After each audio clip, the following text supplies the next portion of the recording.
ভূমিকম্প দেখে সন্তানকে রেখে বাবা পালালেও ছাত্রদের রেখে পালাননি হেফজখানার শিক্ষক, বরং নিজের জীবনের ঝুঁকি নিয়ে ছাত্রদের নিরাপত্তা নিশ্চিতে চেষ্টা করে গেছেন একজন হাফেজ। মাদ্রাসাটির হেফজ শাখার সিসিটিভি ক্যামেরায় শিক্ষকের এই দায়িত্বশীলতার চিত্র ফুটে ওঠে।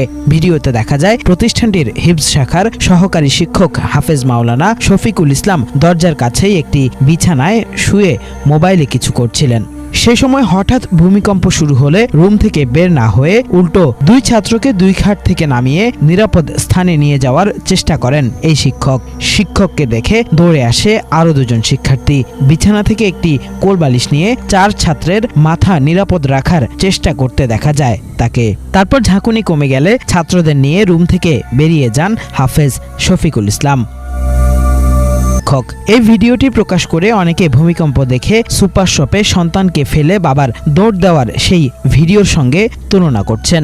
হাফেজ মাওলানা শফিকুল ইসলাম বলছেন, এই শিক্ষার্থীরা তাদের কাছে আমানত, তাই